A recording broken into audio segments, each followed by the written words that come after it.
नमस्कार, MP news cast में आपका स्वागत है। मैं हूं आपके साथ आशी तिवारी। देश दुनिया की तमाम बड़ी खबरों के लिए बने रहिए हमारी न्यूज के साथ। फतेहपुर जिले में क्या पूरे देश में धर्म परिवर्तन को लेकर काफी चर्चा का विषय बन गया है। इसके लिए फतेहपुर टेकई गांव में हिंदू एकता निर्माण संघ के कार्यकर्ताओं ने एक मुहिम चलाई है, जो आज फतेहपुर टेकई गांव में एक खुली बैठक हुई, जिसकी अध्यक्षता कर रहे अवधेश कुमार मिश्र जी और संचालन कर रहे रोहित जी। इस कार्यक्रम के मुख्य अतिथि उत्तर प्रदेश के अध्यक्ष डॉक्टर आशीष कुमार वर्मा जी, आनंद जी और सभी हिंदू समाज के लोग मौजूद रहे।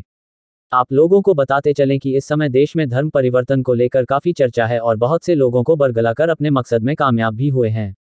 लेकिन हिंदू एकता निर्माण संघ के उत्तर प्रदेश अध्यक्ष ने खुला मंच के माध्यम से कहा कि हिंदू जागो, कब तक सोते रहोगे, और यह समय सोने का नहीं है। सभी लोगों को हिंदू एकता का संदेश देना होगा कि अब किसी भी सूरत में यह कूटनीति सफल नहीं होने देंगे। यह हिंदुस्तान है तो हिंदू ही इसका शासक होगा, और अगर यह बात जिसे ना समझ में आए तो अभी समय है पाकिस्तान, अफगानिस्तान, भूटान जैसे देशों में जाकर शरणार्थी हो जाए। हिंदुस्तान हमारा है और हमारा रहेगा। आइए सुने क्या है उत्तर प्रदेश अध्यक्ष डॉक्टर आशीष कुमार वर्मा ने। आप देख रहे हैं MP news cast bureau Sanjay Patel की कवरेज फतेहपुर से।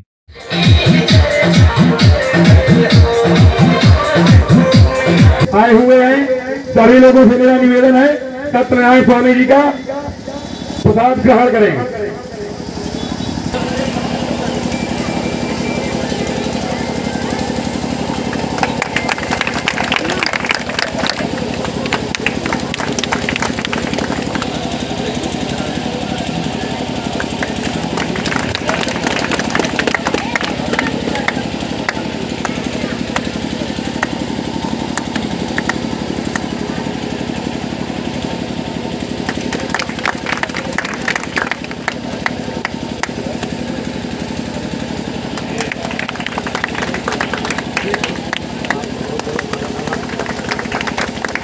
आजाद हुआ, लेकिन मैं इस बात को आज तक नहीं मान पाया कि हमारा देश 15 अगस्त 1947 को आजाद हुआ था।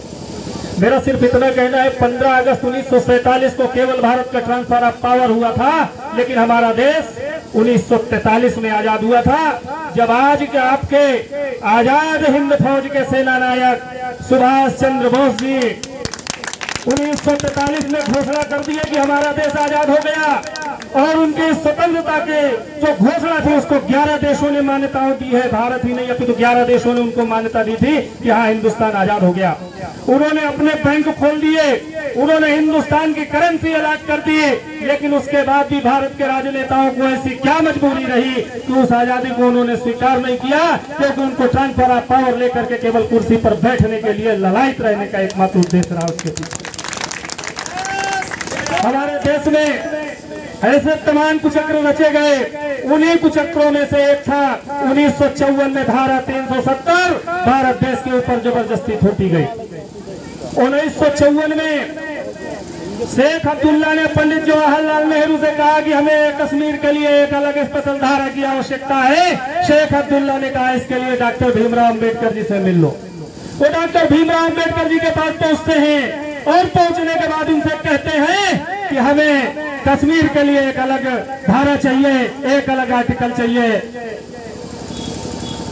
एक अलग आर्टिकल चाहिए। जब उन्होंने ऐसा कहा तो उसी समय शेख अब्दुल्ला भीमराव अम्बेडकर जी के पास पहुंचे। जब भीमराव अम्बेडकर जी के सामने उन्होंने प्रस्ताव रखा तो भीमराव अम्बेडकर जी ने कहा कि आप भारत को क्या दे सकते हो, आप भारत से अलग राज्य लोगे, आप भारत से अलग संविधान लोगे, आप भारत से अलग विधान लोगे, लेकिन आप क्या करना चाहते हो, उन भारत को आप क्या देना चाहते हो। उन्होंने कहा हम भारत को कश्मीर के पास देने के लिए कुछ नहीं है। भीमराव अम्बेडकर जी ने कहा अगर ऐसा है तो मैं इतना जघन्य अपराध संविधान में करने के लिए तैयार नहीं हूँ। मैं ये नहीं कहता बीजेपी को वोट दो, मैं नहीं ये कहता सपा को दो, मैं नहीं कहता कांग्रेस को दो। सबसे पहले आप हिंदू बनो, पहले आप हिंदू बनो, क्योंकि ये देश हिंदुओं का है, हिंदुओं का देश है। सबसे पहले आप हिंदू बनो, वोट किसी को दो, कोई दिक्कत नहीं है, लेकिन वोट देते समय ये जरूर याद रखना कि वो देश के लिए क्या कर रहा है।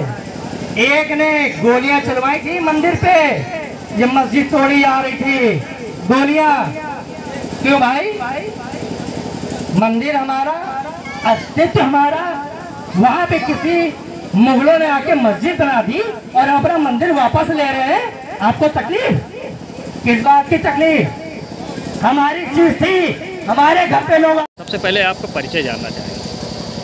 मैं हिंदू एकता निर्माण संघ उत्तर प्रदेश से डॉक्टर E.K. वर्मा, जी कुबेर हॉस्पिटल है श्यामनगर में। मैं आज यहाँ पर सिर्फ एक ही मंशा से आया हूँ जी कि हिंदुत्व के प्रति सभी लोगों को जगा सकूँ, जी उनके हिंदुत्व को जगा सकूँ, देश में जो आज कुछ हो रहा है उसके प्रति उनको सचेत कर सकूँ। यही मकसद हमारा और सभी हिंदू संगठनों का है कि हम देश के हाथ मजबूत करें, दुश्मनों बाहरी ताकतों को तोड़ें और अपनी अस्तित्व और भारतीय सभ्यता और संस्कृति को संभालें और उनके बारे में दूसरों को सिखाएं। जैसा कि कई जगह जो है धर्म परिवर्तन को लेके जो है बातें चल रही हैं, उस पर आप क्या कहें? ये एक सोची समझी राजनीति है जिसका एक विशेष वर्ग और एक विशेष राजनीतिक दल मिलकर देश में लड़ाई, दंगा, झगड़ा, फसाद करना चाहता है और एक स्पेशल बहुसंख्य के लोगों को टारगेट करके उनकी लड़कियों को बरगला के फुसला कर धर्म परिवर्तित करके वो ये सोचे कि धर्म परिवर्तन के बाद उनकी लड़कियां सुरक्षित है। बिल्कुल नहीं, वहाँ उनसे जानवरों से बदतर काम होता है। आप किसी के भी हिस्ट्री खोल के देख लीजिए जिन्होंने धर्म परिवर्तन किया और वो पाई गई हैं, उनसे पूछिए, वो आपको सत्यता बताएंगे।